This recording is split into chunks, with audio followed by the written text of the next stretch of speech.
It is a big idea, a new world order, a world in which there is the very real prospect of a new world order.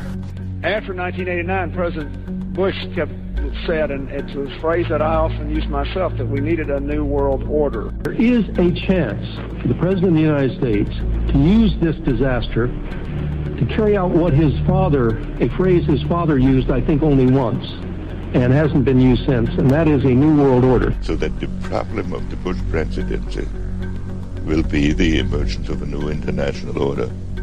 Within the next 4 years, we will see the emergence of a new international order. The beginning of a new international order. The pieces are in flux. Soon they will settle again. Before they do, let us reorder this world around us. I think its task will be to develop an overall strategy for America in this period when really a new world order can be created. It's a great opportunity. It isn't just a crisis. It's about the future of Europe and a new world order. There's a need for a new world order, but it has different characteristics in different parts of the world. But today, with Asia already outproducing Europe, India and China are clearly becoming part of our new order. We are now facing a common challenge. And the challenge is how to build a world order for the first time in history on a global basis. So, in conclusion, ladies and gentlemen, a new world is emerging. It is a new world order with significantly different and radically new challenges. The affirmative task we have now is to actually create a new world order. Good evening, everybody. President Obama and British Prime Minister Gordon today calling for a new world order to tackle our global economic crisis. And the president outlined his vision of a new world order in which the U.S. would participate fully. We've got to give them a stake in creating the kind of world order that I think all of us would like to see. So I see a world order in the future with a multipolar world order. I think a new world order is emerging, and with it the foundations of a new and progressive era of international cooperation. But in a globalized economy, we are going to have to take global responsibilities, and there is going to have to be some semblance of global governance. Never before has a new world order had to be assembled from so many different perceptions or on so global a scale. Nor has any previous order had to combine the attributes of the historic balance of power system with global democratic opinion and the exploding technology of the contemporary period. And I strongly believe India will be a central actor in the new world order. There also exists an extraordinary opportunity to form for the first time in history a truly global society.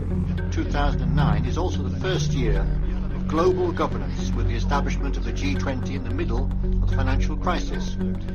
The climate conference in Copenhagen is another step towards the global management of our planet. New World Order is the headline in the Globe and Mail in Canada. Is this global governance at last? Is it one world, the central bankers in charge? But aren't we all just living and dying for what the central banks do? Of course we are. We are absolutely slaves to central banks.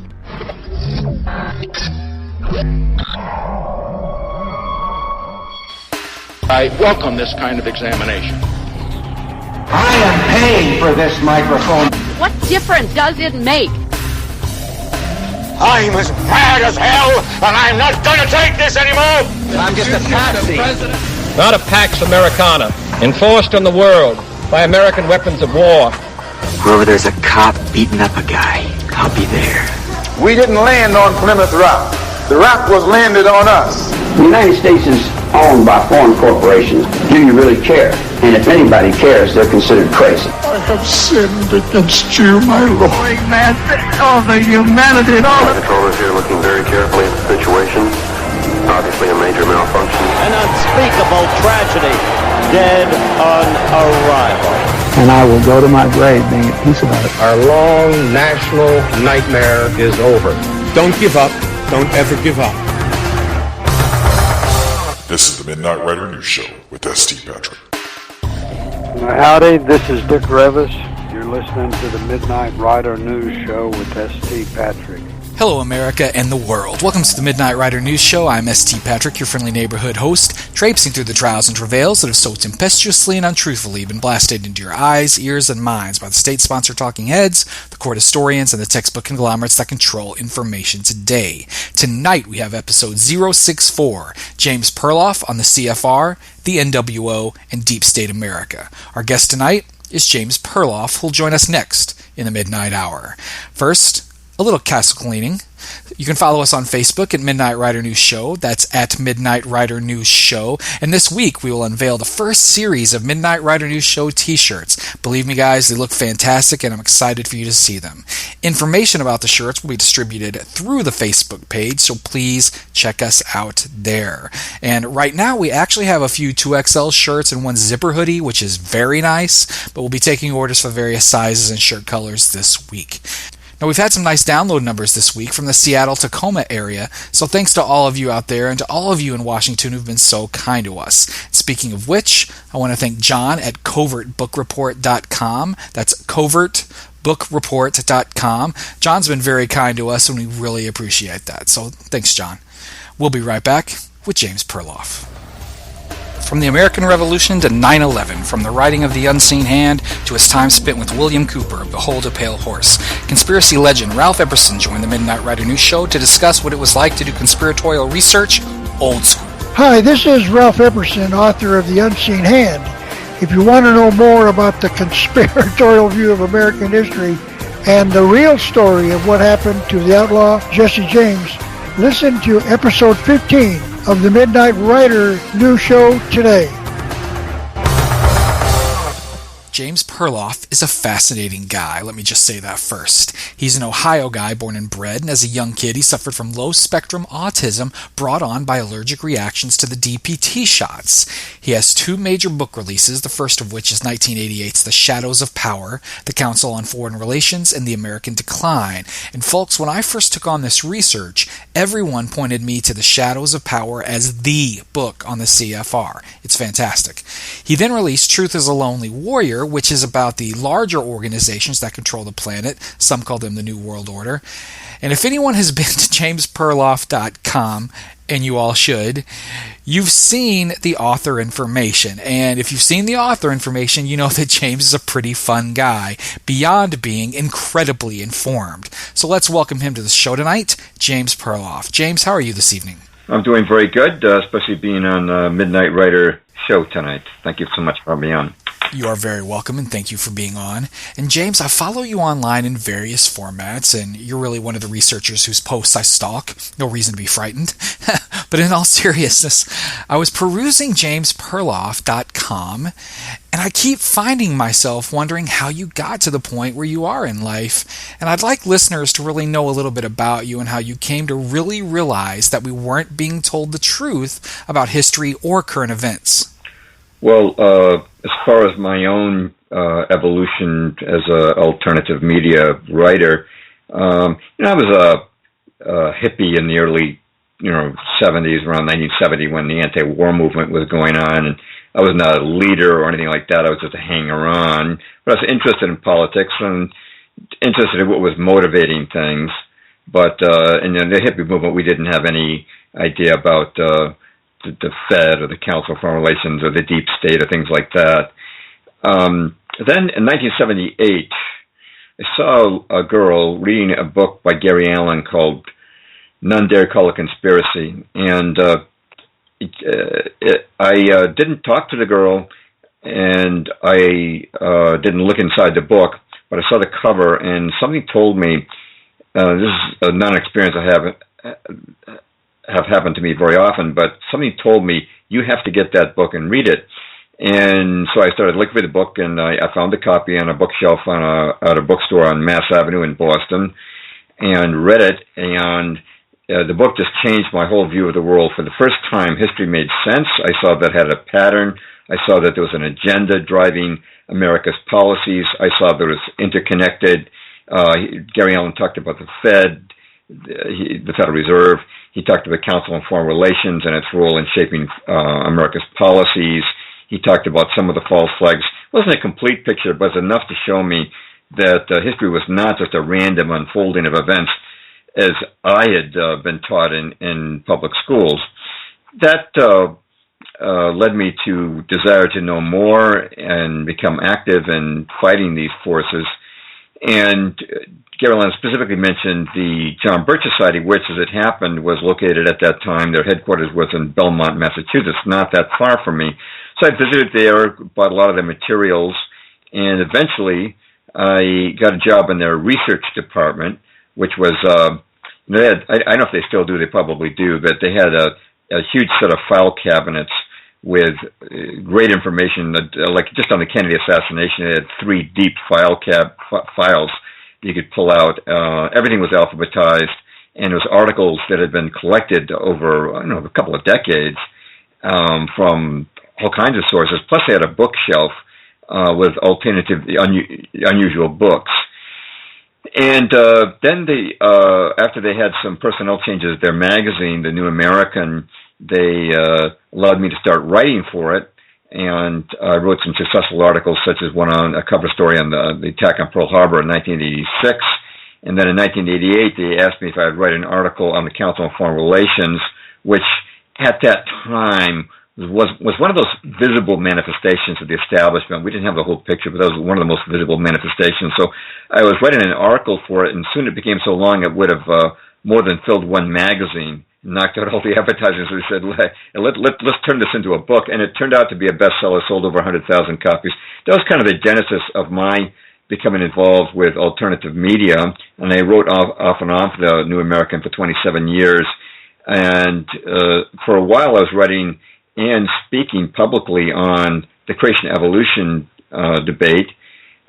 But after 9/11, the urgency of the geopolitical situation became more and more evident to me, especially as I learned more about the just how bad things really were with the oligarchy that runs the world. And so I continued to write some for the New American after that, but I reached a point where I felt that I really needed to do things independently. So in 2014, started my own website, jamesperloff.com, where I felt I could have the freedom to vet issues without being edited, and choose the issues that I wanted to address. James, it's so interesting to me that you bring up None Dare Call It Conspiracy, which was a 1971 book by Gary Allen, for those out there, because you're not the only guest who's referenced that work as a sort of an entry point into this community. Now, we've heard probably 3 or 4 people say that on the show alone, and I know that it was one of the entry points into alternative research for Alex Jones as well. It's a great work for its time, as you said, but it does seem a little incomplete today, yet it seems to have had this incredible reach for those in this community. Why do you think that was? Well, I think it had to do with the fact that they got a lot of distribution from the John Birch Society, which is one of the few organizations that talked about government conspiracy that was organized. They had chapters, as they still do, throughout the nation. And so that gave the book distribution. There were other books which actually I consider William Guy Carr's Pawns in the Game perhaps the best book ever written on the history of the New World Order. That came out in 1955, but he didn't have the distribution that Gary Allen's book did, and I think that made the difference. So as a former history teacher of 10 years, as I say quite often on this show, one of the first articles that really popped out at me on jamesperloff.com concerned the idea that Thomas Jefferson did not write the Declaration of Independence. Wow. So obviously the question is, who did? But I'd also like to ask you how we know and why the Jefferson story is still the one portrayed in the textbooks. Jefferson did not acknowledge that he was the author of the Declaration of Independence until 45 years after the fact, 1821. And, I first got interested in revisiting the Founding Fathers when I watched a series of films put out by Chris Pinto. And the first one I watched, which I would recommend, you can watch for free on YouTube. It's called The Hidden Faith of the Founding Fathers. Really gave me a different view. This is as I was starting to mature to the point that I realized that revolutions are usually not godly or for good purposes. Usually they have been undertaken by the New World Order itself. And I started to inspect the New World Order more closely after watching Chris Pinto's documentaries. He has a series of documentaries called Secret Mysteries of America's Beginnings. He talks about the occultism and the Freemasonry. And I myself then wrote an article on the Battle of Lexington. I grew up in Lexington, Massachusetts, and the Battle of Lexington, wrote an article on who really fired the shot heard around the world. Because I grew up in Lexington, that was an area of special interest for me. And in my own research, I discovered that it was neither the British troops who were well disciplined nor the Lexington militia on the morning of April the 19th, 1775, which we now call Patriots Day, but it was hidden gunmen at 5 o'clock in the morning. It was a Freemasonic operation, and they were looking to start a war. That's vetted in my article called The Secrets Buried at Lexington Green. But that led me to the discovery that the grievances against King George III were really paltry. Even though we've been taught as school children that the colonists were enslaved, the truth is that by 1773, the only tax being laid on Americans by Britain was a 3-cent tea customs duty. That was it. I mean, nothing else. Not even 1% of what we pay in taxes to the American government today. And so I started looking more at the Declaration of Independence and the grievances listed there, which most people don't even understand. And that led me to investigating the Declaration. I found that a number of books have been published going back to the 1800s stating that Thomas Paine had written the Declaration. And I read those books and I heartily concurred with them. I decided to put that into a blog post, my second major blog post on the American Revolution. So let's talk a little about that. Jefferson in 1821, we're 45 years after the 1776 Declaration, here's how he actually described his authorship. He was talking about the drafting committee for the Declaration. He said, quote, the committee were J. Adams, Dr. Franklin, Roger Sherman, Roger R. Livingston, and myself. The committee for drawing the Declaration of Independence desired me to do it. It was accordingly done, and being approved by them, I reported it to the House on Friday the 28th of June when it was read in order to lie on the table, unquote. And that's a very ambiguous claim of authorship. He was not stating very affirmatively at all that he did it. If you look at the Declaration, you'll soon see that there are many indications that it was Paine and not Jefferson. Let's take some examples. The original Declaration, the rough draft, there's a rough draft in Jefferson's hand, but also in the hand of John Adams as well. Clearly, these were copies of Paine's original. The original Declaration, which was included a clause which was not accepted, it's obviously adverse to the feelings of Southerners. It was a very vehement condemnation of slavery in America. Now, it didn't make sense that Jefferson would have written this because he himself was a slave owner. He owned about 600 slaves during his lifetime, and he'd never written even a mild denunciation of slavery. On the other hand, Thomas Paine had written a vigorous denunciation of slavery, and if you compare the clause to Paine's tract on slavery, they both capitalize the word men. And man, that's a dead giveaway that Paine was writing this. I should mention a little bit about Thomas Paine, by the way. I was mentioning Freemasonry.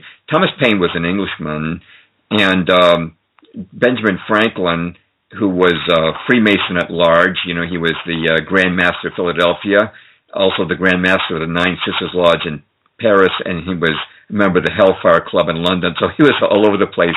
He was a globe-trotting Freemason, and he met Thomas Paine, and he liked Paine's anonymous pamphlets that were being written in Britain. So he sent Paine over here with a letter of introduction. Paine did not arrive in America until November the 30th, 1774, just a few months before the Battle of Lexington. And he was met by Dr. Franklin's physician. And in no time at all, he'd written anonymously the pamphlet Common Sense, which got instant distribution across the colonies, which I'm just going to speculate that the Freemasons had a hand in that. For an unknown writer to get that kind of distribution, it had to be well organized. But in any event, getting back to the Declaration, Paine was indeed in Philadelphia at this time. to look more at the content of the Declaration, it expressed very acrimonious sentiments towards King George III. The Declaration of Independence says, quote, "A prince whose character is thus marked by every act which may define a tyrant is unfit to be the ruler of a free people," unquote. Now, Thomas Jefferson never wrote words like that. In fact, quoting Thomas Jefferson, he always referred to King George III in the most respectful and humble terms.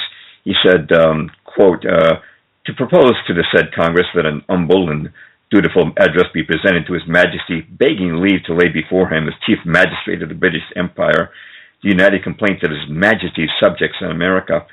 And it goes on again, His Majesty, His Majesty, His Majesty. But you compare that to what Thomas Paine wrote in Common Sense, quote, "I rejected the hardened, sullen-tempered Pharaoh of England forever and disdained the wretch that with the pretended title of father of his people can unfeelingly hear of their slaughter." And it goes on, right? So once again, showing Paine's temperament, not Jefferson's, in the Declaration. Another dead giveaway was the use of the word hath. The Declaration of Independence uses the word hath instead of has. Thomas Jefferson has about 3 million words in print. Never once did he use the archaic word hath. He always used has. But on the other hand, Thomas Paine, in his pamphlet Common Sense, used it 87 times. Dead giveaway. I'll give you one more. The Declaration of Independence denounces King George's use of what it called Scotch mercenaries. Now, Thomas Paine, in his writings in England, had displayed great disdain for Scotsmen. He really disliked them. On the other hand, Thomas Jefferson traced part of his ancestry to Scotland, and he had Scottish tutors when he was growing up. He had very kind feelings towards Scotsmen. So these are just samples of the proofs that show that it was the work of Thomas Paine, not Jefferson. But I referenced books in this article called Who Really Wrote the Declaration of Independence on my website, jamesperloff.com, and you can reference those books for other examples, which I mentioned a few more in the blog post. Well, we've always been told that it was our history that really unites us as a people, though I'm sure there are certain segments of our population that may challenge that notion and may challenge that vociferously. But let's assume that is true, that history can be a binding agent for societies. If we then find out that some of our most cherished tenets are falsehoods, what binds us then? On what then can we proudly hang our hats? Well, we can certainly be proud of the Bill of Rights, which was appended to the Constitution at the insistence of some of those who were quite suspicious of the federal government. And that Bill of Rights has certainly held back tyranny in the United States for a long time, even though they're trying to erode the Constitution as quickly as they can. Certainly, in my view, it calls for a revisionist view. And looking at the foundings of America, again, Chris Pinto has done an outstanding job of that, showing that there was knowledge of America even before Christopher Columbus's voyage. And Sir Francis Bacon wrote a book about America called The New Atlantis. It's very clear that in Christian Europe, the secret societies and the Luciferian netherworld were very interested in getting back to Atlantis, which, they saw Atlantis as the world that had been destroyed by God, the evil world, this Luciferian world that God had destroyed with a flood, and they envisioned America as a place where they would rebuild that. Now, it's certainly true that there were religious people who came over here for very solid spiritual reasons, but at the same time, the Freemasons saw this as an opportunity to create the building block of the New World Order, and I think that's really what America became. It became sort of today, of course, it's the engine for all these New World Order regime changes that are taking place. And I look at it as it was the first country that threw off its monarch, and it helped inspire the Freemasons to undertake revolutions throughout Europe, get rid of the Tsar and Russia and the ancient monarchies of China, replace them with so-called democracies, which the Rothschilds, who are at the center of this whole thing, knew that they could never get into the bloodline of a monarchy. That's one reason why they wanted to get rid of these defenders of the faith, these monarchies, and replace them with democracies, which they knew that if they could control the press through their wealth, they could always get 51% of the vote. That would be a sin. So America was really the beginning of that. America, I really believe, was founded not through a Christian revolution, but a Freemasonic revolution. I go into great detail in that in my article on the Battle of Lexington. I talk about the fact that everybody on the entire circuit of Paul Revere's ride belonged to the same Freemasonic lodge, for example. I mean, those things aren't taught in our history books. And speaking of those who control the larger movements in the world, in 1988 you released The Shadows of Power, The Council on Foreign Relations, and the American Decline. And as you said earlier, it sold in excess of 100,000 copies, and deservedly so. But I think that some hear about or read about the CFR quite often, yet I'm not really sure it's always clear who they are or how they were formed, what they do, or why they're important. You know, they're often mentioned within the globalist triumvirate of the CFR, the Trilateral Commission, and the Bilderbergers. But who are they, James? Okay. Well, first I'd like to begin by giving you a quote. And I people have heard me give this quote before, but I consider it significant because of when it was said. Just from Ferdinand Lundberg in his book, America's 60 Families. He said, quote, "The United States is owned and dominated today by hierarchy of its richest families. These families are the living center of the modern oligarchy, which dominates the United States, functioning discreetly under a democratic form of government, behind which a de facto government, in fact government, absolutist and plutocratic, has gradually taken form. This de facto government actually is the government of the United States, invisible, shadowy. It's the government of money and the dollar democracy," unquote. And that was from Ferdinand Lundberg in 1937, 81 years ago. He'd recognized this he was a financial writer, and he wrote for the Wall Street Journal and other financial publications. And just by looking at the financial records, he discovered that there were just very few families who controlled the press, the universities, the government especially. He talked about how presidents were, in his time, were selected, not elected. Before the presidential nominating conventions took place, the candidates had already been chosen. Whether it was Woodrow Wilson or a Democrat or a Republican like Herbert Hoover. And okay, so the question becomes, how does this rich oligarchy, how do they control the U.S. government? And one of the major means has been the Council on Foreign Relations. And let me see if I can give you some numbers. The Council, bear in mind, was formed in 1921. 19 secretaries of state, 21 secretaries of the Treasury, 23 defense secretaries, and 16 CIA directors have been drawn from the ranks of this one group, which, in the days of John F. Kennedy, they only had 900 members, and today they've got, I think, nearly 5,000. But why has this one group consistently been dominating the cabinet of president after president? Because it explains why you only see cosmetic changes normally when you go from a Democrat to a Republican and back. And what the council is they're kind of like a training ground for businessmen to become statesmen. I'm sure you've noticed that quite often department heads of the U.S. government are bankers, or they come from the heads of multinational corporations. And why is that? Well, the establishment knew that these corporate heads didn't have any degrees, university degrees, usually to qualify them to run a part of the government. So they established the Council on Foreign Relations partly to qualify them. And I just want to read you this is a quote from the New York Times, April the 19th, 1985. Quote, "Investment banker as appointed to number 2 post at State Department. John C. Whitehead has been named the next Deputy Secretary of State. It was announced today. Mr. Whitehead retired last November as co-chairman of Goldman Sachs.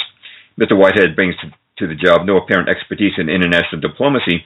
Describing his attributes for the job, Mr. Schultz, Secretary of State, said that Mr. Whitehead was a member of the Council on Foreign Relations, was regularly invited to dinners given by Henry A. Kissinger, the former Secretary of State," unquote.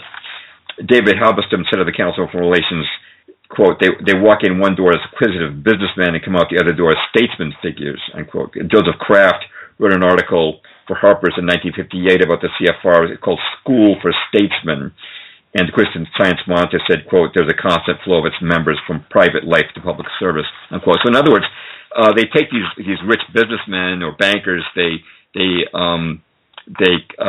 let them attend a few dinners and attend a study group, and then they send them out without a university degree, but having been members of the Council for Relations and now, quote-unquote, qualified to run our government. And again, they've dominated cabinets for decades. of president. Bill Clinton had 12 CFR members in his cabinet.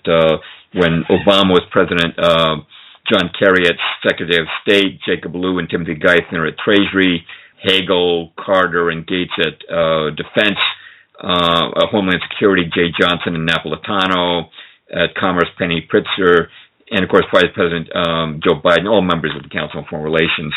It just go back through history on this, but it wasn't just that.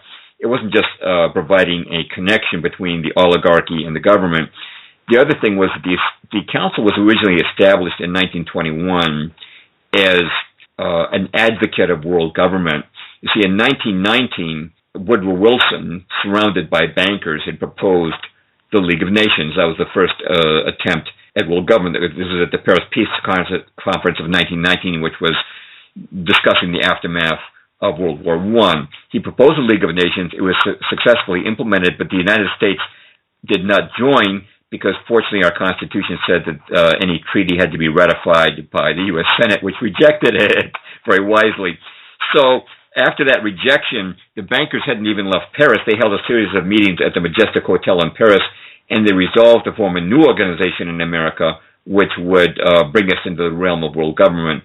And that was incorporated as the Council on Foreign Relations in 1921. That's kind of the history of its beginnings. So I'll stop there. There's other things I could say, but I'll stop there. I don't want to just dominate the conversation here. Oh, you're fine.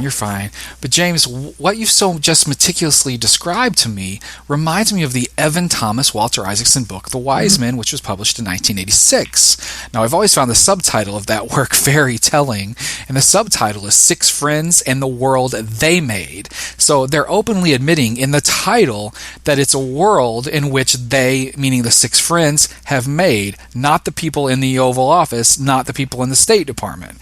So for those who may be interested, the Wise Men described in the book are Dean Acheson, Averell Harriman, George Kennan, John McCloy, Robert Lovett, and Charles Bullen. Yeah. But to make a long story short, the book's premise, in essence, is, isn't it great that these six close-knit pals can weave through a variety of presidencies, remaking the world, usually without having to be elected or appointed? And why are they pals? Well, they've belonged to the same organizations, like the Council on Foreign Relations, for decades. Now, I would say that I do highly recommend the book because any scholar of alt history will easily be able to read between the lines. But it's fascinating.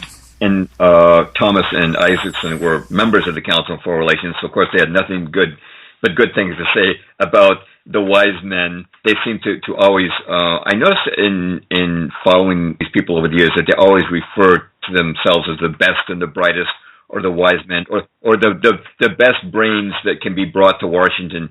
They always use those terms. Of course, I'm more interested in a person's integrity than their intelligence, but it's really wealth that's brought them there, not intelligence. In May 2009, you wrote an article for The New American called Iran and the Shah, What Really Happened. Now, this is a story that I've been researching for years, and I still haven't grasped it completely, at least not in the way that you addressed it. So the coup to install the Shah and force Mossadegh out in 1953 was really one of the first instances of foreign policy where this establishment elite really took charge. And it's also one of the first instances of wide-scale CIA intervention. Now, Reza Pahlavi had been the Shah of Iran since 1941, so this elite establishment had really had time to familiarize itself with him before ascending him into that position. However, what is not so often discussed is whether or not the elite also influenced his fall in 1979. So to quote the title of your article, I'm going to ask you what really happened in Iran. I don't get asked that question very often, but it's well known in alt media, I noticed, that Mossadegh was overthrown in 1953 by the CIA. And I get the impression that's one of those stories the CIA likes to be known. They don't like the fact that they overthrew the Shah in 1979. They turn on people. 26 years had passed, and, they once supported Saddam Hussein. Later they turned on him. They once supported the Taliban. Then they turned on them. We actually armed Ho Chi Minh and trained his troops in 1945, and then we fought a war with him, So the fact that they supported the Shah in 1953 didn't mean they were always going to support him. It's interesting. I've read all the works of Hilaire du Berrier, who was one of those pre-internet alt media guys. He had a newsletter out of Monaco from 1958 until 2001, and I had the pleasure of meeting him in Boston when he was in his 90s. Real gentleman. But he had been in the OSS, and he had lots of intelligence contacts throughout Europe. So he was always able to give you, before the internet, he was able to give you inside information on what was going on. And one of the things he mentioned was, there are a couple of books that came out against the CIA in the 1970s. He said, don't fall for it. They want you to know that stuff. That stuff has all been approved by the CIA, the stuff about them trying to assassinate Castro, for an example. But he wrote about the Shah, and I got very interested in it. It was very clear that the establishment had turned against the Shah. All of a sudden, this happened so many times, all of a sudden, he just, out of nowhere, he became a villain, which he'd not been described as a villain. And I read an excellent book. I started to look into that. It was a period of history I wanted to know more about. And I wrote a book by one of his cabinet members named Navahandi called The Last Shah of Iran, and went into great depth. And Navahandi said that the decision to take the Shah down was actually broached by Henry Kissinger in 1974, and he said it didn't make any difference when Jimmy Carter came to power and you switched from a Gerald Ford Republican administration to a Jimmy Carter Democrat administration. The policy towards the Shah was the same. And I can still remember personally how every day the mass media was blasting the Shah and how he was an evil, cruel dictator and how he had to go. And so I got interested in what the real story was behind that. And I found that even though things, again, have changed in Iran, I look pretty favorably towards Iran these days, although I still think it's a mixed bag. At that time, he was planning to do the same thing that Mossadegh did. The main reason they took down Mossadegh was that he was going to nationalize oil. Right, correct. Well, the Shah decided to do that himself in 79, so that's one of the reasons why they decided to take him down. Of course, Kissinger was tied to the Rockefellers, who were tied to oil. But there are some other factors to be considered. One is that, as I mentioned before, the Rothschilds just hate monarchies, and unless they're very cooperative ones like the British monarchy of today, they don't like monarchies. Also, there was an interview, and I think this is actually very key. There was an interview between Mike Wallace and the Shah in the mid-'70s. And in that interview, the Shah explicitly stated that the Jews were, and the Zionists specifically, were running U.S. foreign policy and even influencing the president. Now, Mike Wallace ridiculed the Shah during that interview, but the Shah stuck to his guns. And I think that at that time, he became a marked man. The Zionists don't like that kind of talk. By the way, I should mention I'm half Jewish myself, just so somebody doesn't think, oh, you're saying this out of anti-Semitism. But the Shah was stating a very explicit fact. Also, although he'd been friendly towards Israel and even supplied it with oil, in 1973, he helped Egypt during the Yom Kippur War, and I think that also marked him by the Zionists.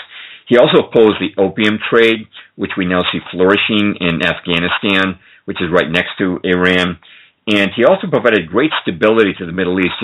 At the time that he was taken down, Iran was actually prospering. They'd gone from a backwards nation when he first took power to a very advanced nation. In fact, there were more foreign students from Iran at the time he fell than from any other foreign country at that time.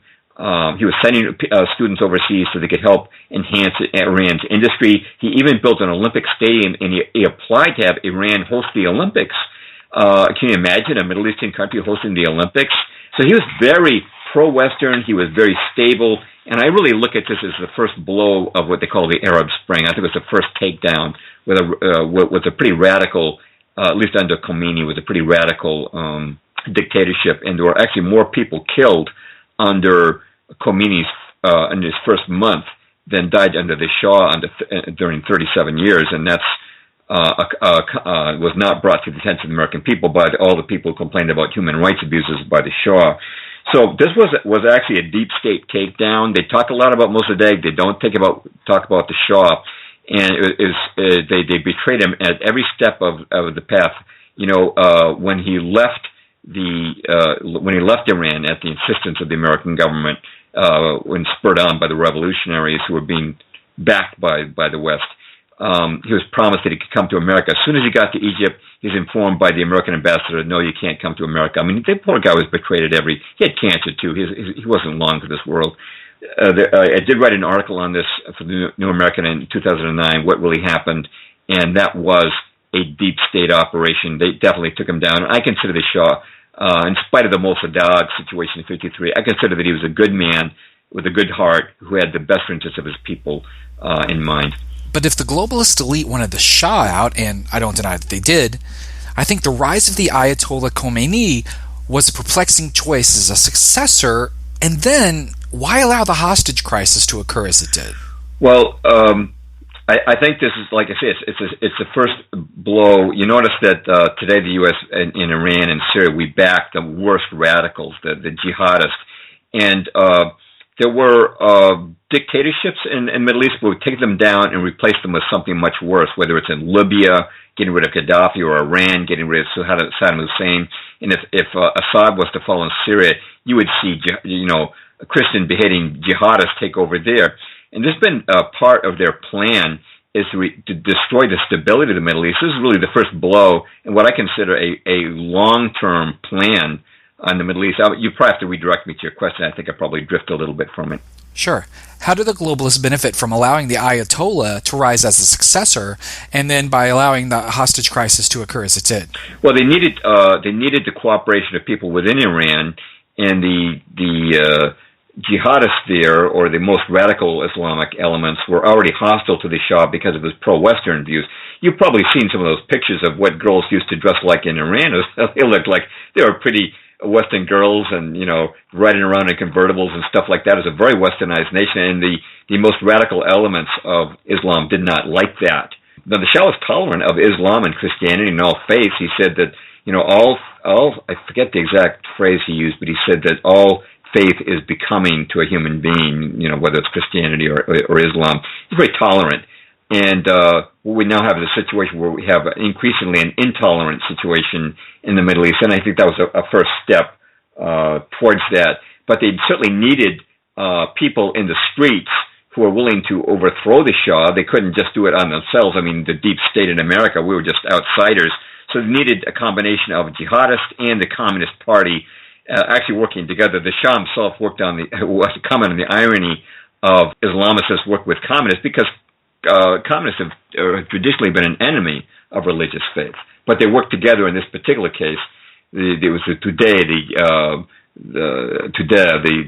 Iranian Communist Party, who worked together with the radical Islamicists to take down the Shah, to organize these street demonstrations against him, with the help of the BBC allowing them to broadcast on their network. And Ayatollah Khomeini was in France at the time. He was in exile, and he was being protected by the CIA, the KGB, not the KGB, the MI6, the CIA, and the Mossad, and the French Secret Service. They were all protecting him. This was definitely a deep state operation. But to answer your question, they needed Iranians on their side, and in the communists and in the most radical jihadists, they found the people who would help them with that. Right, and you described the elitist cabal that runs this world as sort of like a jigsaw puzzle, which is very descriptive, James. In your 2013 work, Truth is a Lonely Warrior, you talk about them in a very eye-opening way, a lot of details used. Mm-hmm. But when the expression New World Order is used, what does that actually mean? Who are they? Well, they are absolutely the oligarchy that hides behind the facade of democracy. Now, we've got the facade of a two-party democracy in America, and Ferdinand Lundberg, who I quoted just a little while ago, described the American oligarchy, but it's actually international in its scope. The phrase Illuminati has been correctly applied to them. There were books written specifically using that term Illuminati back in the 1800s. You had John Robeson writing Proofs of Conspiracy, where he used that phrase, the Illuminati, and he described Adam Weishaupt, who was financed by the Rothschilds, and that book he described how they had a plot. He described right on his cover page how they had a plot to destroy overthrow the governments of Europe, and to destroy all religion. And if you look, they succeeded. They overthrew the monarchies, replaced them with the democracies, as we touched on earlier, unless it was one of the few monarchies that would cooperate with them. And they also succeeded in overthrowing the Christian religion, which was predominant in Europe at the time. But now, I think only 7% of Europeans identify as Christian. I may be wrong, but if you go to the churches, they say that they're empty, virtually empty on Sunday, maybe a few people in the front row. So they succeeded in that plan, and it continues to this day. The Rothschilds are certainly the highest identifiable human leadership in that oligarchy, and they've been in operation for over 200 years, creating wars that continue to this day. You probably know that Edmund de Rothschild was so powerful that he was able to honeymoon at the Clinton White House. Who gets to honeymoon at the White House? And there's a meme of him, but it's a real picture of him thumping his finger on Prince Charles's chest, and it says, if you can thump the royalty on their chest like your servant, you know you might be a Rothschild. You know, they continue in their power, and they don't show up usually on the Fortune 500 richest people, because their wealth is beyond what you can imagine. And recently, Sean of SGT Report had a report detailing about their wealth, and he said that their mansions, their castles alone would put them in the $1 trillion category. Just the wealth in those castles is fabulous. They're beyond the Fortune 500. They're beyond that, and they continue to, I have no doubt that they continue to run the world behind the scenes. However, just as we were talking before about how the U.S. deep state needed the help of people inside Iran, I'm going to use the word Jewish oligarchs, and I have to put a couple of caveats here. I've mentioned before, but I'll mention it again. I'm half Jewish myself. My family's name was Perloff. We're Russian Jews who came over from Russia in 1904. I have no anti-Semitic feelings. And I also want to mention there are many assimilated Jews. There are Jews who have nothing to do with this. Most don't. My father was Jewish. He had no interest in Israel or the Rothschilds or New World Order or anything like that. However, at the top of this, there seem to be what they were called the Talmudic, Kabbalistic Jews who are very tribal, very loyal to each other. The Warburgs were part of that faction. George Soros would be part of it, and they have the Chabad Lubavitch, which is a Jewish supremacist organization, which they're heavily connected to, which the son-in-law of the president, Jared Kushner, is a member of that. And you can see that the leader, Rabbi Schneerson, I could quote him if you wanted me to, but has made statements saying that Jews are not even of the same species as the Gentiles, the non-Jews. And these people historically have been at the top, but they need the Gentile helpers, and so they've recruited what we call the Gentile secret society, the Skull and Bones, the Scroll and Key, and above all, Freemasonry has been their tool to overthrow, the man in the street Freemason, to overthrow the monarchies, and that was true of the American Revolution, the French Revolution, the Portuguese Revolution of 1910, etc., the Italian Revolution under Mazzini.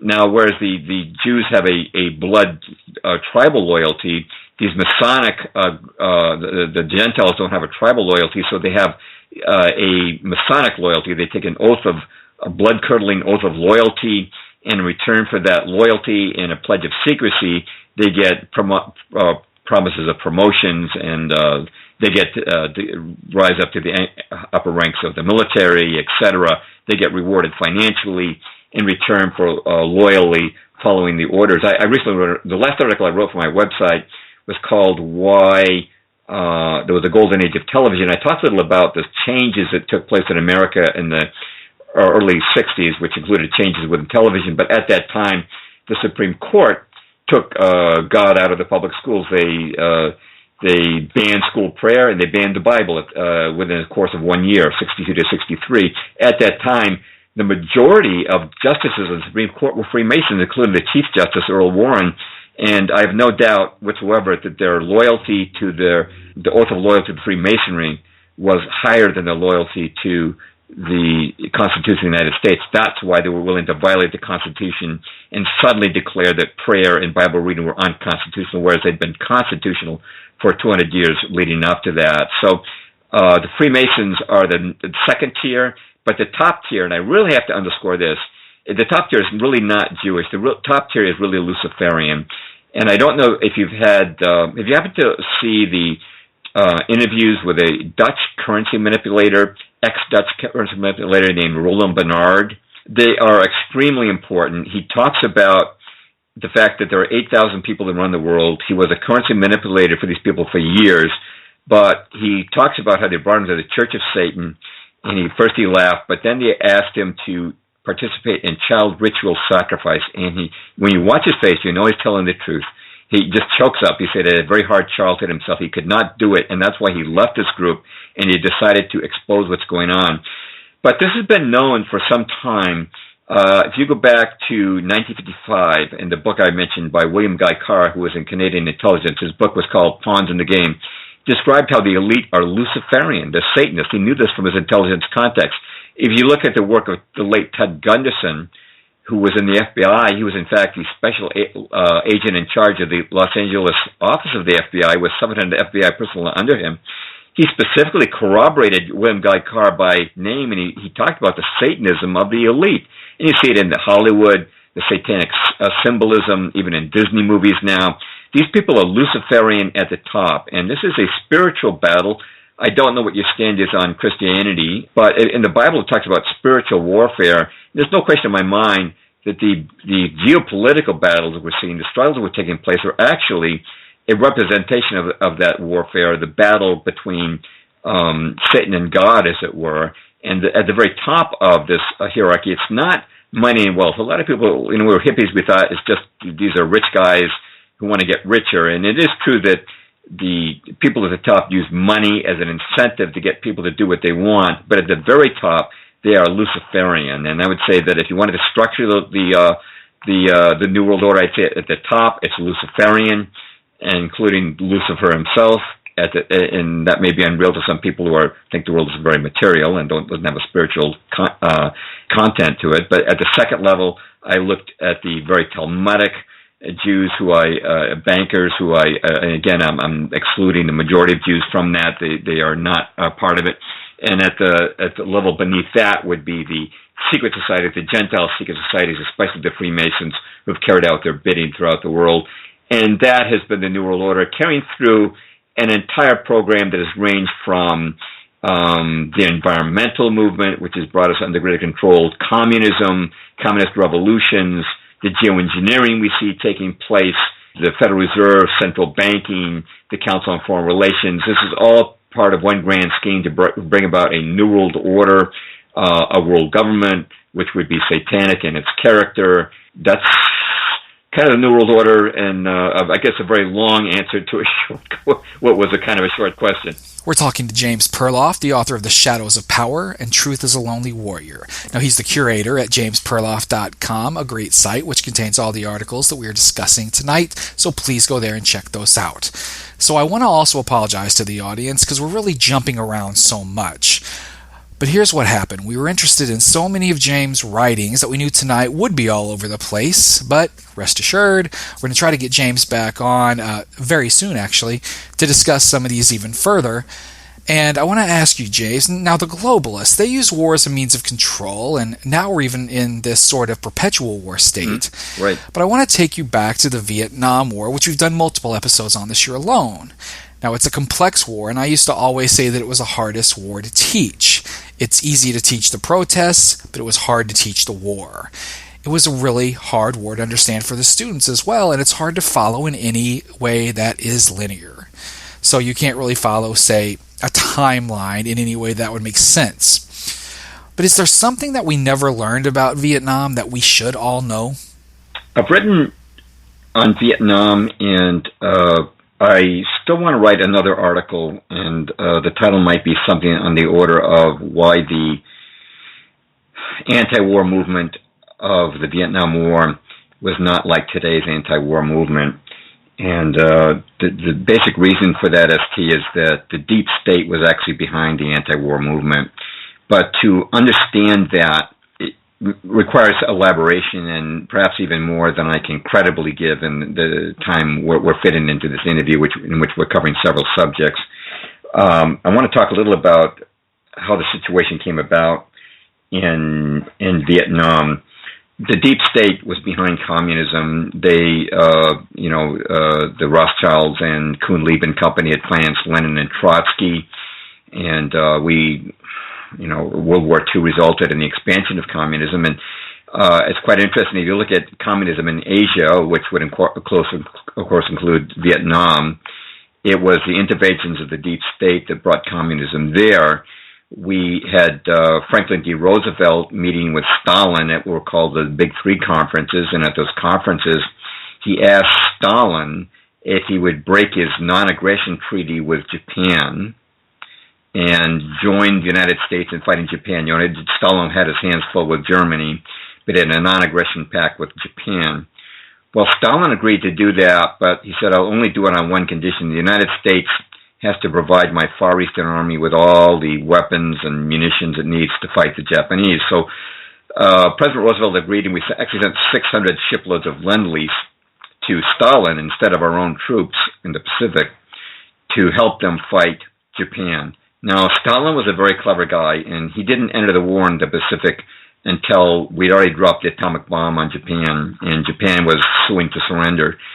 And so he was in the Pacific War for exactly 5 days, and as a reward for that, and this is a Council on Foreign Relations idea, to divide Korea, which had been a Japanese colony, into a protectorate. We gave Stalin control of the North, and we took the South. We didn't know how rotten that turned out, Stalin had no business being there. He was not part of the Pacific War, only 5 days worth invested, yet he got North Korea out of it. Okay, then Vietnam, at the Tehran conference, Stalin had said, the French should not be allowed to retain Indochina as a colony after the war, and President Roosevelt said, I'm 100% in agreement with that. So in 1945, the OSS went into Vietnam, and they actually armed and trained Ho Chi Minh's troops. This was to drive out the French, not to drive out the Japanese. The Japanese were gone. The Japanese were beaten by the summer of 1945. This was to drive out the French, and it became official State Department policy to get rid of the French, who were finally driven out after the disastrous Battle of Dien Bien Phu in 1954. And then our next foreign policy objective became to get rid of the one leader who could have united Vietnam, who was the Emperor, Bao Dai. Emperors are a force for unity, I should mention. Democracy is a force for division because it divides a nation into different parties. So we insisted that Vietnam not only be divided into North and South, as Korea had been divided, but they accept democracy, which was again dividing, and we imposed on them a leader named Ngo Dinh Diem, who was very unpopular in Vietnam, but was so popular with the Rockefellers that they hosted a luncheon for him in 1957, and he gave a speech before the Council on Foreign Relations. He was the CFR boy in Vietnam, and in the meantime, we attached to Ngo Dinh Diem a member of the CFR and CIA named Colonel Edward Lansdale, who proceeded to use Diem's troops to disarm all the indigenous anti-communist forces in Vietnam. That included the Cao Dai sect, the Hoa Hao sect, and a private army of General Le Van Vien, and which left a vacuum that the communists could then come into.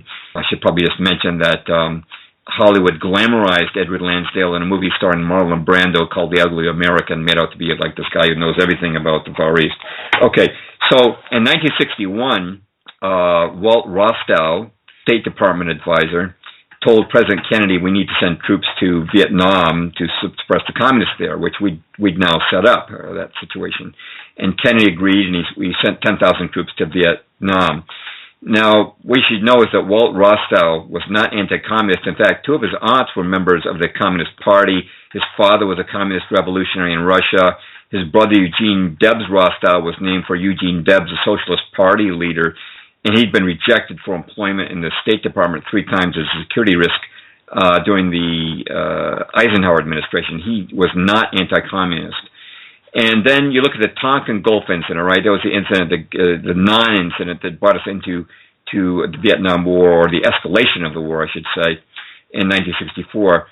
Now, the Tonkin Gulf incident, the Tonkin Gulf Resolution was written before the incident took place. Who wrote it? It was William P. Bundy, Skull and Bones, CFR.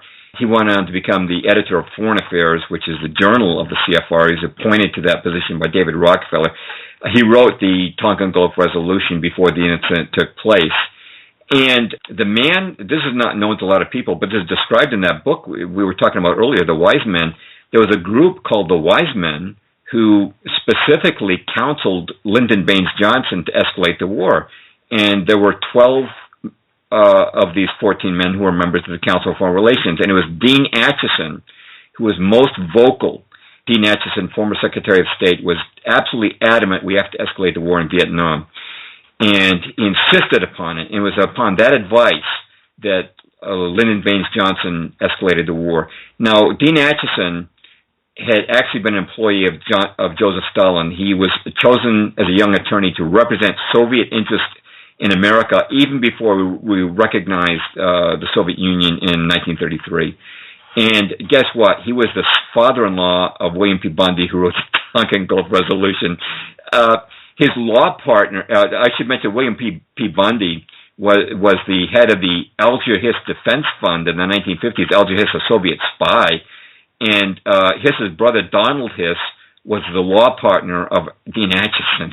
Oh, these guys didn't have an anti-communist bone in their bodies, but they're the guys who talked Johnson into escalating the war, a war supposedly meant to fight communism. And then the media, if you look at the way the media was portraying the war, all the wars about World War II during the Vietnam War, in fact throughout history, have always been very pro-American, pro-military. This was true throughout the Vietnam War, The Great Escape with Steve McQueen and all the other movies he made. But all the wars about the current military, like 7 Days in May, it's a movie about a general who starts a nuclear war with Russia. It was with Peter Sellers. I think you're talking about Dr. Strangelove. Dr. Strangelove, about a paranoiac, and the whole message of that movie was we can't trust generals with military decisions. And then there was another one called the Bedford Incident with Richard Widmark as a paranoid submarine commander who gets his own ship destroyed because he's so obsessed with chasing a Soviet sub. And there was a movie, The Russians Are Coming. And the idea that you were anti-Russian at that point, anti-Soviet, meant you were paranoid, but the World War II military, they were all saints. Okay, and people didn't get that distinction, but you had the movie Hair, and you had the movie Easy Rider, and all the Hollywood movies were all anti-war. And the way I described it in one of my recent blog posts was they were trying to change us from a Leave It to Beaver culture in 1963 to a Woodstock culture in 1969. They were very successful. TV contributed to that, but also the music scene. And one of the books that just blew my mind was, I read it about 3 years ago, was a book by Dave McGowan called Weird Scenes Inside the Canyon. And he talks about how the whole music scene, the anti-war people, were actually connected to the military establishment and to the intelligence establishment. And if you look at, for example, The Doors with Jim Morrison, his father was Admiral George Morrison, who was the commander of all naval forces in the Tonkin Gulf at the time of the Tonkin Gulf incident. And The Doors, none of them had ever been in a band before. But all of a sudden, they usually have to struggle as a musician to make it to the top. But all of a sudden, they had a recording contract, hit songs, and their producer was a former officer in military intelligence named Rothschild. And then Jim Morrison just died as mysteriously as he came on the scene.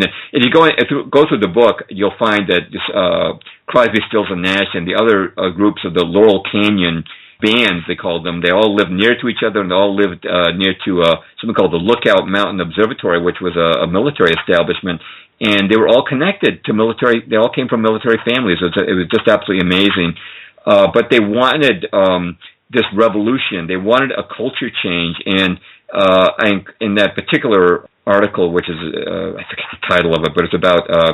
I wrote it a couple of years ago. It was about was the Vietnam War, was George Soros reenacting the psyop of the Vietnam War era. With his at that time, George Soros was having all these demonstrators in the street, and I was tying it together with what I'd seen personally firsthand as a hippie in around 1970. So Timothy Leary, who was the guru of LSD and the guru of counterculture, he said that the entire counterculture movement was financed by the CIA. They wanted that change. And so they wanted that, and they won in the end. And in the end, of course, Nixon was thrown out of office, and he was replaced by Gerald Ford, who appointed none other than Nelson Rockefeller as his vice president, and then there were two assassination attempts on Gerald Ford. He was just a bullet away, Nelson Rockefeller, from becoming the president of the United States without receiving a single vote, and which is pretty amazing. So it was a real coup against the establishment of the time, and a real change in American culture. And that was one of the motives. There were other motives. They wanted to get rid of the draft because they wanted to change the American military into a police force. And, you know, when you got a draft, like we had during Vietnam, you always got a lot of peaceniks who get drafted, and they won't take orders to do atrocities and stuff like that. You know, they wanted a very controlled military. And so it was a very multidimensional war, the war in Vietnam, but I want to stress, and I want to do an article on this in the future, that it should not be compared. We should not idolize or make heroes out of that anti-war movement. That was a CIA movement. Mixed in with the anti-war protests were the drugs and the free sex and no God and Woodstock, and it was all about changing the morality and the whole outlook of American youth and really bring apart cultural Marxism in this country. And piggybacked off of that, you got the feminist movement and the homosexual movement, and what today has evolved into transgenderism and all kinds of weirdness. So it was not the ideal movement that many truthers today believe it to have been. It was actually financed and underwritten by the deep state, in contrast to our anti-war movement of today, which is very much suppressed, with Facebook accounts being knocked out and with the suppression of YouTube channels left and right just this past year. So there was a great distinction with Vietnam. We brought about the war. We set it up. We set it up to lose. I didn't mention this, but there were what they call the rules of engagement, which stretched out the war by imposing so many restrictions on the military. I mean, the fact that you couldn't bomb a MiG on the ground, you had to wait until it was up in the air and showing hostile intent. You couldn't bomb a missile-to-air launch site. It was under construction. You couldn't bomb the Ho Chi Minh Trail. You couldn't hit a truck if it was more than 200 yards off the trail. I mean, all these rules that did not apply in World War II were suddenly invented for the war in Vietnam, made victory impossible. And there was an author named Lloyd Mallon who interviewed 12 retired high-ranking U.S. military officers who said that the war could have been won in 6 months. This was in 1968. They said you need to declare war in Vietnam, blockade Haiphong Harbor, invade North Vietnam, and take the restrictions off the Air Force, which, Robert McNamara, who went on to become president of the World Bank, was defense secretary at that time. He only allowed the Air Force to hit 6% of the requested targets. The restrictions were so extreme, and that was not a restriction that we'd ever experienced, with the possible exception of Korea, in war before. Usually, in war, what they say, all fair in love and war, it didn't apply to Vietnam. There were incredible restrictions that lengthened the war, increased the protest, and changed American culture. So it was a very different experience. And what is interesting to me, to piggyback on the Wiseman theme, is yes, they advised LBJ to involve the U.S. further into the Vietnam War, but mired in what seemed to be a real ball of confusion in March of 1968, Johnson brought these Wisemen back into the Oval Office to figure out how to proceed with this war. And their advice, James, get out of Vietnam. Now, imagine that for a second. So Johnson is in the Oval Office, and these so-called Wisemen, with no accountability whatsoever to anyone, is advising him to turn back what they had advised him to do in the first place. So LBJ is irate, but what could he do at this point? John Donne may have written in 1624 that no man is an island entire of itself, but you can bet LBJ sure felt like one at that moment. I mean, he had lost the American people, and now he had lost the real power brokers. And, gosh, such a pivotal moment in our history. Right. Johnson, it was a mystery to everyone at the time. He was normally would have run for re-election, but all of a sudden made an announcement in 1968 that I will not seek re-election. Right. And then it fell to other Democratic candidates like Bobby Kennedy, who never got a chance to get to the convention, doing an assassin's bullet. That was in the direct aftermath of realizing he'd been betrayed on Vietnam. They said to get out of Vietnam, it's a bad idea after all. We were so deeply involved with 500,000 troops. How do you get out now? He was the one who took all the public blame for the war. No one in the public arena had ever heard of the Wisemen who were actually calling the shots for Johnson. Right, losing the elite on Vietnam has to be considered as a reason for his not running again in 1968, though it's probably roundly dismissed by the Robert Caros of the world, I'm sure. Now, this segue is going to be about as smooth as the Oswald prison transfer, but I want to ask you about an issue that you've written about widely and extensively. I want to move to September of 2001, the World Trade Center in Manhattan, the Pentagon, and the skies over Shanksville, Pennsylvania. Now, we'll absolutely have you back on at some point to discuss 9/11 in detail. We'll do a whole episode on it. But I'd like you to give us a general overview of what happened that day from your perspective. Okay. There are many facts about 9/11 that are very commonly known in the 9/11 truth movement. We know that Project for New American Century, 1 year before the event, had called for a new Pearl Harbor, and of course Touchstone Pictures came out with a movie Pearl Harbor in March of 2001, even though there was no interest in Pearl Harbor at that time, to kind of set us up for the idea that we need to be patriotic again and be, respond to attacks on our nation's soil. And most people know about Building 7, which was the third building to collapse, even though it was not hit by an airplane, and it collapsed, of course, at free fall speed into its own footprint, which makes no sense. If it was true what the government says it was damaged by debris from the Twin Towers, then it would have been damaged in front by that debris and would have fallen, forward, not into its own footprint. We also know that the alleged hijackers had very poor flying skills. They couldn't control a twin-engine Cessna at 65 miles an hour. They'd never been in the cockpit of a Boeing before, yet somehow they made pinpoint attacks on the Pentagon and Twin Towers. We also know that several hijackers turned up alive. We know that the Air Force was not deployed. And, of course, the absence of plane wreckage, especially at the Pentagon and Shanksville, those are pretty well known. I hadn't gotten into 9/11 too much because I felt that such a good job had been done by others in the truth movement. And the reason I wrote, I've written a total of 3 articles now, and I have a book on it that's on hold because of some unresolved issues. The reason I got into it was because first I was contacted by people overseas with very good knowledge of nuclear weapons and who persuaded me that there were nukes that took down the Twin Towers. Now, this is not to in any way deny the use of other types of weapons on 9/11, but when you see the towers go down, especially, most people, they just see the South Tower go down, clack, clack, clack, clack. Take a look at the North Tower. It doesn't happen that way. If you look at the North Tower, which is the second tower to explode, there is a massive ball of flame that you can see in the building, and the building just blows to bits. I was persuaded, I've written about this in a couple of articles. One's called To 9/11 and Beyond, and then an expanded article called 9/11 Simplified about the main reasons why this was a nuclear takedown. Some of the reasons, the fact that the number one cancer in first responders in comparison to its expected rate is thyroid cancer. That's a signature of an atomic bomb, which gives off something called iodine-131, which embeds in the thyroid. The fact that there were products of nuclear fission in the World Trade Center dust samples that have no explanation except a nuclear bomb. The molten steel, the heat lasted, the fires underneath the World Trade Center lasted for 3 or 4 months. A nuclear bomb at the center of its explosion actually reaches millions of degrees. We could mention the dust clouds, those enormous dust clouds people were fleeing from. Watch a nuclear test and you'll see the dust cloud that occurs at ground level. It's not just the mushroom cloud, which was the mushroom cloud was partially obscured by the fact that it was inside of a building.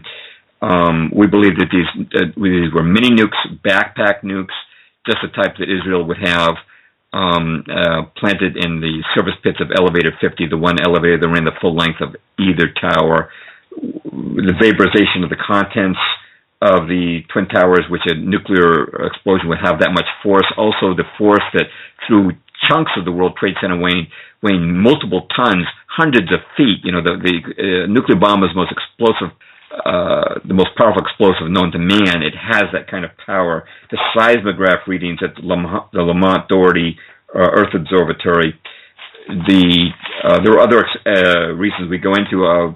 Susan Lindauer, who was a CIA asset, said that in the CIA, prior to 9/11, they'd been warned that the Twin Towers were going to be attacked by both plane hijackings and mini nukes. And actually, it's pretty funny. Benjamin Netanyahu, and I'll get into this in this broadcast hopefully, but I do believe that the primary force behind the 9/11 attacks was the State of Israel. But Benjamin Netanyahu wrote a book in 1995 called Fighting Terrorism, and I'm just going to quote what he wrote in that book. He's talking about the Islamicists. Okay, he said, quote, "Such groups nullify the need to have air power or intercontinental missiles as delivery systems for an Islamic nuclear payload. They will be the delivery system. In the worst of such scenarios, the consequences would not be a car bomb, but a nuclear bomb in the basement of the World Trade Center," unquote. Benjamin Netanyahu, who, by the way, just 2 days after 9/11 was interviewed by Tom Brokaw, and Netanyahu referenced this prediction, and he even in his interview with Brokaw, and I've got the clip in the articles on my website. Netanyahu says the Twin Towers were destroyed by a bomb. How did he know? How did he know it was a bomb and not an airplane? So that's kind of one of my unique takes. I want to just mention, in terms of Israeli involvement, there's an article. Well, let me just pause here, because you may have. I've just described the destruction of the towers. You may have something you want to input here. I'm sorry. Well, I was just going to ask about the Pentagon and Shanksville as well. Okay. I think who did it is pretty important. Yes, I would really recommend that people go to, just use search terms and find the Wikispooks article called 9/11 Israel Did It. I've never seen a better article on it.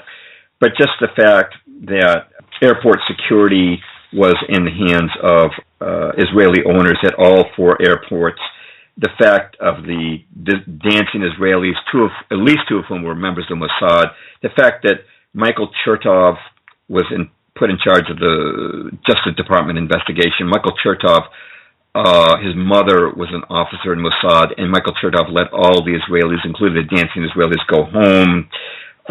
Larry Silverstein had become, of course, the new owner of the World Trade Center less than 2 months before the event. He got an insurance payout of almost $5 billion on an investment of $124 million. He was in touch with Netanyahu every week leading up to 9/11, and that is according, I'm going to quote the Israeli newspaper Haaretz in November 2001, quote, "Every Sunday afternoon, New York Times, Netanyahu would call Silverstein. It made no difference what the subject was or where Netanyahu was, he would always call," unquote. The fact that Zim Navigational, the big Israeli firm in the World Trade Center, moved out 1 week before the event, the fact that the head of the 9/11 Commission was Philip Zelikow, who was a dual Israeli citizen. Why would you put an Israeli citizen in charge of the 9/11 Commission? It just goes on and on. I would love to get into more, but I just think for the sake of time, I know that it's we have only so much time. I would encourage people to read my article called 9/11 Simplified, and I have a follow-up article called Conversations with a Pilot about 9/11, and because I was contacted by 6 different pilots after my first article came out, none of whom believed the official story. 2 of them had been scheduled to fly on 9/11, but had their flights canceled. But I especially got into a conversation with a current Airbus captain. He's a current pilot. He's trained pilots for many years. He's not a believer at all in the official 9/11 story, and he had so many great insights at 9/11 that I turned our email exchange with a little editing into a full-blown article on 9/11. He had so many great insights, including he completely discredited the idea that there could have been an electronic hijacking of the commercial planes on 9/11. He just, absolutely impossible. But that idea had been implanted in the public mind, including the truth movement. Well, I think that one of the best presenters on the Pentagon has been Barbara Honegger. You can certainly find her talks on YouTube. She's written extensively on the Pentagon, and there were people in the Pentagon. April Gallup was a Pentagon employee who actually she actually walked out through that hole in the Pentagon before the collapse, and with other Pentagon employees, and she's testified there was not the slightest sign of a plane anywhere. No luggage, no bodies, no airplane parts whatsoever. And Lieutenant Colonel Karen Kietowski has also testified. She was at the Pentagon that day, and she's commented on the fact that there was 0 plane wreckage on the Pentagon grounds afterwards. A very credible source, a PhD as well as a lieutenant colonel in the Air Force. And there have been courageous people who have not bowed before authority and have spoken out about the fact that the Pentagon was hit by something by other than an aircraft, which bringing it in aircraft at over 500 miles an hour at that speed, level to the ground without hitting the ground by a pilot who can't control a twin-engine Cessna at 65 miles an hour. Utterly impossible, just impossible as far as the Pentagon goes. Well, those bombings of 9/11, those attacks, they really led us to where we are today. And there's bombing in Syria. Our relationship with Assad, as it did with Saddam Hussein, has really gone back and forth throughout the years. Something odd but interesting seems to be happening in North Korea, and we're now renegotiating with Iran. So we're back to Iran. As simplistic of a question as it may seem, and I understand that it is, James, what's happening in the world and what's happening in the White House right now? Okay. I've written a couple of relevant articles on this. The first was after Trump's first airstrike in 2017. Within almost no time, he bombed Syria with 59 cruise missiles after an alleged chemical weapons attack by Assad. That article is called Trump Unmasked, 14 Reasons Why the Syria airstrikes were a really bad idea. I have a more recent one up. It's interesting. I wrote this article. I published it 9 days before the Duma alleged chemical weapons attack, and it's called It's called A Syrian Christian Reveals What Is Really Happening in Syria. And this is with a very devout Christian who's now an American citizen. She's a doctor, and she's been in this country for a long time, but she has recently come back from Syria from a visit there. She has many, many family members there, many, many friends on the ground who keep her in constant touch. And this article was quite popular. It's had well over 6,000 Facebook shares just in the first 3 weeks of publication. Again, this was published before the alleged chemical weapons attack. What we're seeing unfolding is, unfortunately, Trump is following the exact same neocon policy that Bush and Obama did. And this policy was outlined, I'm sure you've seen the video clip of General Wesley Clark with Amy Goodman, where he says in 2001 in the Pentagon there was a plan to take out 7 countries, which included Iraq and Libya and Syria and Iran would be last. And we're seeing this plan unfolding. And unfortunately, I opposed Hillary Clinton's presidency. I voted for Trump. I had hope in his rhetoric. I had hoped that maybe he somehow was getting around the deep state which pre-selects presidents, but his foreign policy and his completely irrational attacks on Syria, not waiting for the adjudication of evidence, forgetting the Constitution, not bothering to consult with Congress, committing acts of war, which is only mandated to Congress in the Constitution. The fact that he had tweeted, in fact, let me see if I can get some of Trump's tweets out. Here we go. Okay, Trump. This is when Obama was president. This is his tweet of 29 August 2013. This is Donald Trump speaking, quote, "What will we get for bombing Syria besides more debt and a possible long-term conflict? Obama needs congressional approval," unquote. And now, there are well over a dozen quotes from Trump to this effect. He said he was going to stay out of Syria. This was a war he was against. But if you look at what he's done, he's based his attacks on videos from the white helmets who are just a propaganda front for Al-Qaeda. Now, Al-Qaeda, according to the official story, did 9/11, and Al-Qaeda is who are fighting in Afghanistan, yet somehow they're the good guys even in Trump's eyes in Syria. And our whole agenda there is to take down Assad, who is a very popular leader. My Christian source told me that he is adored by the Christians, and you can read my article, and this is mostly her words, but you can see video of him visiting the nuns of the monasteries in Syria. He's loved by the Christians there, and they have almost 2 million Christians in Syria. We're bombing good people over there. We know that in the first attack it couldn't have been sarin gas because the white helmets weren't even wearing gloves. That would have killed them if they weren't wearing gloves. And we know that this most recent attack in Duma, alleged to be a chemical weapons attack. We know it wasn't chemical weapons. We've seen the testimony of all the hospital personnel in that white helmet video. All the hospital personnel have said they were treating victims of smoke inhalation. It had nothing to do with chemical weapons. There's a little boy in that video who's been interviewed. He's alive and well. He was not the victim of a chemical weapons attack. Assad had no motive to use chemical weapons. He's been winning the war with the help of the Russians. Rand Paul pointed out if Assad wanted to kill 40 civilians, he could have had the machine gun. Why would he resort to chemical weapons? Doing this gets an instant airstrike from Trump as before. Also, you can't dismantle chemical weapons by bombing them. One of the areas we just bombed in this most recent attack was in a densely populated area of Damascus. If there were chemical weapons there, we would have killed thousands of civilians. This had nothing to do with chemical weapons. And Trump is displaying a total double standard on human rights because the Israelis just killed 40 civilians during the return march and wounded thousands, snipers behind an electrified fence.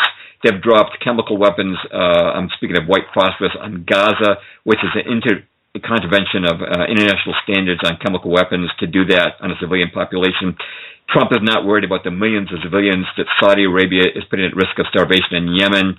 He's not worried about the fact that last week they killed over 50 people in an airstrike on a wedding, including the bride. Where's Trump's outrage at that? No, he's given them worth up to $350 billion his weapons deal with Saudi Arabia. Plus, he's risking driving us into World War III by bombing an area where the Russians are. It absolutely makes no sense. Trump is carrying out the neocon policy, and this is the Hillary Clinton policy. It's the John McCain policy. Now, John McCain and Lindsey Graham, they ask for stronger measures than Trump is doing. That really just makes Trump's measures look reasonable. But this is part of the whole long-term policy outlined by General Wesley Clark, which is in complete cohesion with the Rothschild policy of creating Greater Israel. Greater Israel, for those who don't know, is to be the capital or center of world government. That was predicted by David Ben-Gurion, the first prime minister of Israel, in Look magazine in 1962. This is to be the center of world government. That's what they're making safe for in all these attacks in the Middle East. That's why they destabilize the Middle East. Again, there's oil involved, there's natural resources involved, but the ultimate goal is this creation of Greater Israel. Again, Israel, the only beneficiary of 9/11, and Israel, the friend of ISIS, the country that ISIS never attacks, to get their wounded taken care of Israel. And you even had recently it was probably a year or two ago, an Israeli colonel was captured among the ISIS forces. This is an operation against Assad. We're not fighting the terrorists. It is the Israeli Christian combined with Muslim army in Syria. These are good people. They're fighting the jihadists, the al-Nusra Front, and the ISIS people there. We are supporting ISIS and the al-Nusra Front via Qatar and Saudi Arabia, and we are moving in the direction of greater and greater war. That's, I guess, what I would say about this. But let me throw it back to you, and you give me some perspective. I'm sorry, I don't mean to dominate. No, you're fine. Well, while I voted third party in 2016, I had some hope when I saw that both the establishment media and the establishment politicians really hated him so much. I actually thought this was a great thing, and I was surprised that I was really in the minority on that. Right. And what's troubled me from day one, though, James, is the appointments, are the appointments. And I'm very concerned with the appointment of John Bolton, especially. I'm concerned with the bombings in Syria. I'm concerned with the renegotiation of the Iran deal. And I'm really seeing this administration turn more neoconservative by the day, which cannot bode well for anyone who thought that he was going to be anathema to the deep state. Right. And I think what's happened is that they kind of wanted to people wised up to the deep state and the fact that they pre-select candidates, especially after Ron Paul really got cheated out of a floor nomination at the 2012 GOP convention, and we got Mitt Romney, one more establishment guy, and they tried to push Jeb Bush along with Hillary Clinton initially. So they decided, okay, the public's a little too wised up. What do they give them? Somebody who looks like an outsider. And I honestly think, and I honestly agree, that CNN and the deep state, they hate the deplorables, they hate Trump supporters, they hate patriots, they hate people of that ilk. But I think that we've been led on by Trump's rhetoric. I know that a lot of people still have faith in him, and they say that he's really just trying to lead the deep state on and playing both sides. I hope that that's true and that he will ultimately turn against them. But I think right now they have prioritized the war in the Middle East, this Greater Israel project, over the domestic transgender stuff that Hillary Clinton would have pushed. Hillary Clinton could not have gotten the cooperation of the military the way Donald Trump has. could not have revived our interest in Middle East wars the way that Donald Trump has, and gotten the cooperation of a Republican-controlled legislature, which we have now. So they apparently opted against Hillary Clinton, even though I think that really would have been their preference. As far as the hatred of Donald Trump, you're right, it's in the press every day, except for these airstrikes. 100% of American newspaper editorials agreed with Trump's last airstrikes. There was not a single vote of opposition. And with the first airstrike, it was amazing to me. I had CNN on, and they were praising Donald Trump, and CNN was saying that Donald Trump became president tonight. They were praising the guy because all of a sudden, out of nowhere, they're praising Donald Trump. All these anti-Trump guys at CNN were saying what a great move he'd made by bombing Syria. So this is what they prioritize, is this war in the Middle East. And I believe that once business is taken care of in the Middle East, that they would probably move to get rid of Trump, perhaps with his prearranged consent, and get somebody else in there and then proceed with the rest of their domestic agenda. And you might see a situation similar to what happened with Nixon, which we were talking about earlier, where they got rid of Nixon. First they got rid of Spiro Agnew, Nixon's vice president. Then they had Nixon choosing Gerald Ford, and Gerald Ford picking Nelson Rockefeller. Then Nelson Rockefeller almost becoming president without a single vote. And I think they might pull a similar trick. Once Trump completes the agenda in the Middle East, I think they might have a similar situation, just get rid of him and his deplorables and get somebody who will push a Hillary Clinton type of agenda on America to complete the destruction of this nation. That's sort of my best guess, but again, that's only an educated guess and something that I'm certainly not sure of. James Perloff, thank you so much for being on the Midnight Rider News Show. So if anybody out there wants to read these articles online or wants to find more information about you, how can they go about doing so? Okay. Well, thank you. I appreciate that very much. Okay. So I'm online.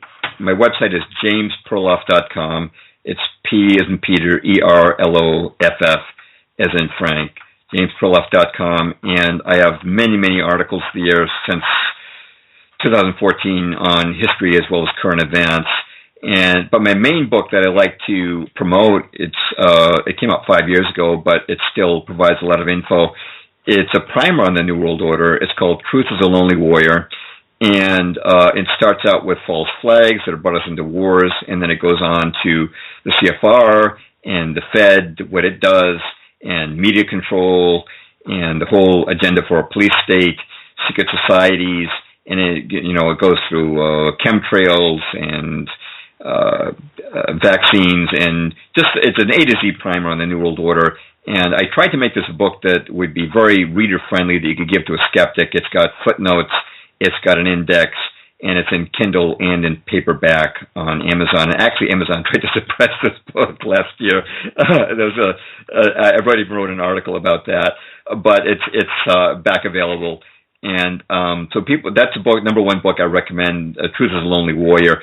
I am also on Twitter as James Perloff, and I did write, by the way, the script for a video called Shattering, and we had quite a few alt media people in that. It was narrated by Kevin Sorbo, who's Hercules, a fairly well-known actor in Hollywood. And it's from Free Mind Films, and we have, besides myself, we have Ben Swan and Joyce Riley and Jedward Griffin and Chuck Baldwin and Adam Kokesh and a whole array of alt-media people. And we talk in there about false flags, the Fed, the CFR, and media control and the New World Order. And that's about all you can fit into a 2-hour movie. But you can buy that on Amazon or download it directly. You can also get it from the Free Mind Films website. And I link to it from my welcome page on jamesperloff.com. So those are kind of the main ways to connect with me, my website and my Twitter feed. And I tweet a lot of memes. I find memes are a kind of an effective way sometimes to just with a few words and a picture to get a message across. James Perloff, Shadows of Power, Truth is a Lonely Warrior, jamesperloff.com. James, thank you so much for tonight.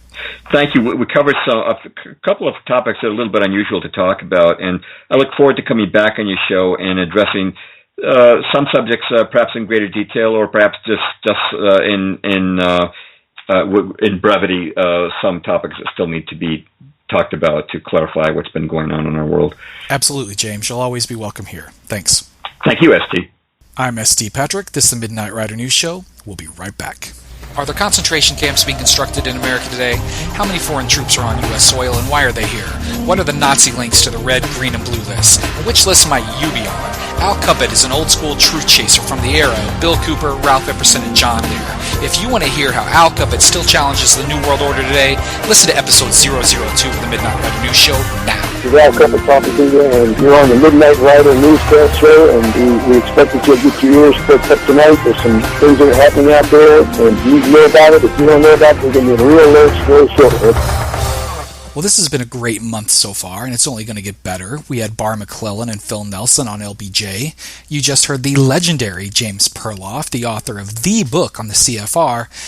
And as much as I'm usually against this, I'd like to tell you about the rest of the month. Now, I don't usually do this because I sort of like every episode to be a bit of a surprise where you see it announced and you're like, oh, that looks interesting. At least I hope that's the reaction. But one thing I'd like to say is that we have now fixed the audio and it should be better in the next episode. You've heard a bit of a lispy thing on the part of the guests, probably the last 3 or 4 episodes. We had a codec problem with Audacity, which we have finally diagnosed and fixed. So you'll notice that fix in the next episode. So who is the next episode? Well, by popular demand, we will have Dr. James Fetzer discussing Sandy Hook, and if you know Dr. Fetzer, much, much more. Then we'll have our second episode with the great John Lear. So if you haven't heard the first one, it's one of my favorite episodes we've done yet, so please listen to that. Now, John Bevilacqua will join us to talk about his unique take on the JFK assassination, and believe me, you don't want to miss this one because it's really different than any JFK show you've heard here yet. Trust me on that. Then, I am excited to tell you that I'll have my CDPR colleague, Center for Deep Political Research, my colleague there, Richard Bartholomew, on the show. Embattled college professor Marshall DeRosa will join us to talk about the recent chaos that's overtaken his life. And folks, if you haven't heard his story, and if you respect true free speech at all, you need to listen to Dr. DeRosa. Then we round out the May recordings with another repeat performer, the CDPR colleague, another CDPR colleague, Joe Green, will be back on to discuss Jonestown from his own perspective, as well as the perspectives of John Judge and Mae Brussel. Fantastic. And for those who really enjoyed the last Midnight Rider News Legend series with Mae Brussel, your emails were read and your opinions were heard. So because of that, we'll be giving you episodes 3 through 5 of her 5-part Jonestown series. So great month. Great month. Thank you all so much. Thank you to our guests, and thank you to the late Christopher Schnell, who taught me how to teach and taught me how to love it at the same time. You were the best. From the other side of the mountain, on the best side of midnight, I wish you peace. You can contact ST Patrick by email at midnightridernews@gmail.com. Join us on Facebook at Midnight Rider News Show. Follow ST Patrick on Twitter at MWN_ST Patrick. We are LinkedIn at S.T.Patrick. And don't forget to follow Midnight Rider News on your YouTube, iTunes, Stitcher Radio, and many of your favorite podcast providers. This has been a production of MidnightRiderNews.com and ST Patrick. Copyright 2018. All rights reserved. We'll see you next time, and be good to the night.